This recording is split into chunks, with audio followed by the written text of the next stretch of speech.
Las imágenes que estás viendo no son de Israel o Palestina. Se trata de Culiacán, donde una violenta guerra entre dos de los grupos más poderosos del norte del país están dejando destrucción a su paso. Estamos que se bajen porque hay muchos mares y ustedes saben.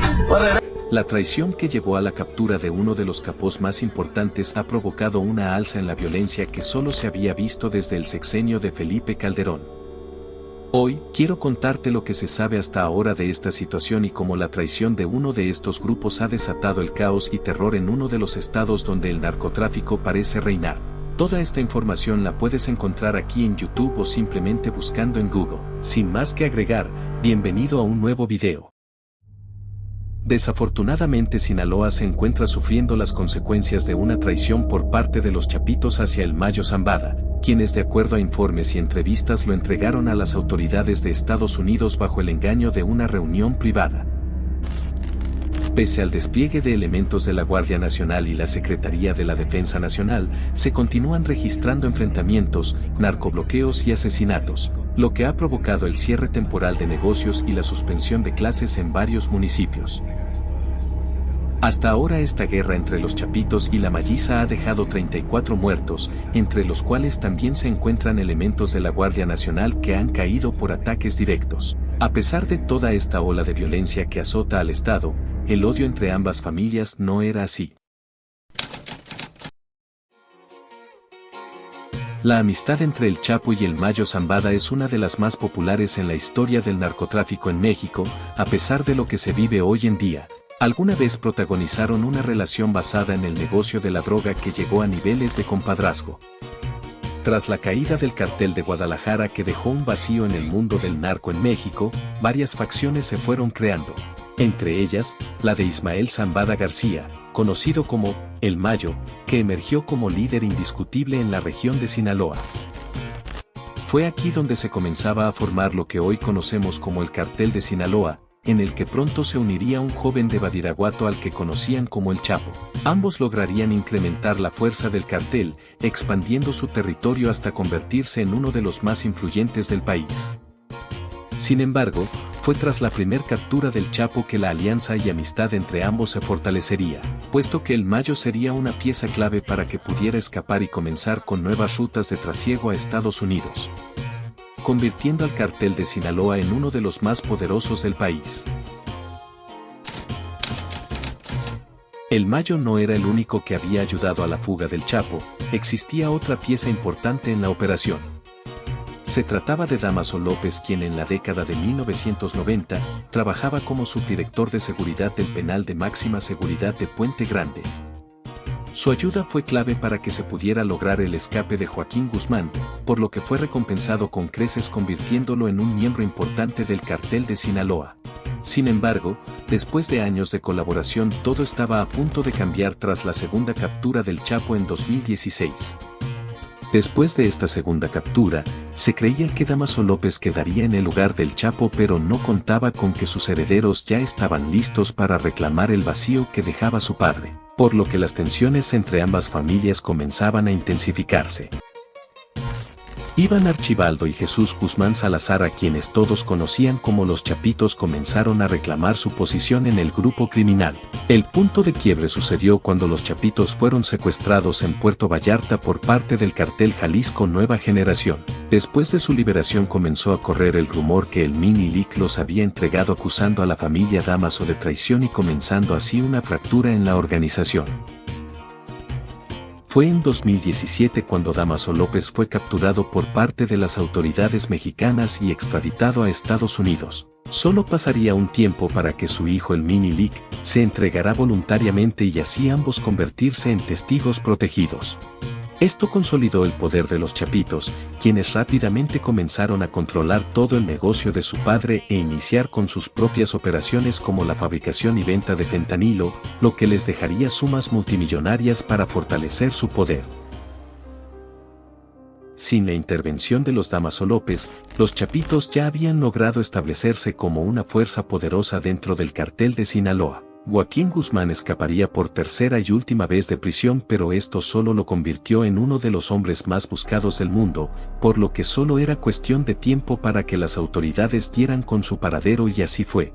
Después de esta última captura, todas las responsabilidades de Joaquín Guzmán quedarían de lleno en manos de sus hijos, quienes de inmediato trataron de establecer una posición de liderazgo dentro de la organización, pero con lo que no contaban era que Ismael El Mayo Zambada no estaría completamente de acuerdo con la idea. El Mayo Zambada, al ser un capo de la vieja escuela, siempre trató de manejar el negocio desapercibido, bajo el radar de las autoridades, lo que contrastaba por completo con los chapitos, a quienes consideraba más ostentosos, inmaduros y lejos de esa manera discreta de trabajar, por lo que así comenzarían ahora los roces con la facción del Mayo.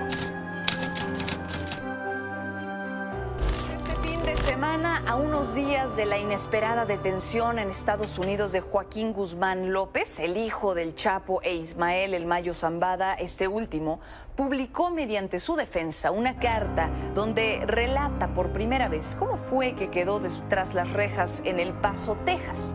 En ella menciona a varios personajes de la vida pública, entre los que figura el gobernador de Sinaloa, Rubén Rocha Moya. Vea los detalles. En base a las declaraciones del Mayo, todo parecía indicar que se trataba de una traición por parte de Joaquín Guzmán López y los chapitos. Sin embargo, las autoridades no daban por hecho dicha teoría, ya que ante sus ojos los carteles no parecían prepararse para una represalia en contra, pasado un mes de la detención del Mayo. Con lo que no contaban era que entre las sombras el heredero de Ismael Zambada, conocido como el Mayito Flaco, comenzaba a acumular fuerza para cobrar venganza por la traición de los Guzmán. Fue un lunes a las 3 de la mañana cuando a través de las radios comenzaban las discusiones y declaraciones de guerra entre los chapitos y la Malliza, lo que daba inicio a la guerra entre el mismo cartel de Sinaloa. Las fuentes indicaban que el jefe de seguridad del Mayito Flaco, a quien conocían como el Comanche, dio la orden. Todo esto se pudo corroborar gracias a un video subido a redes sociales.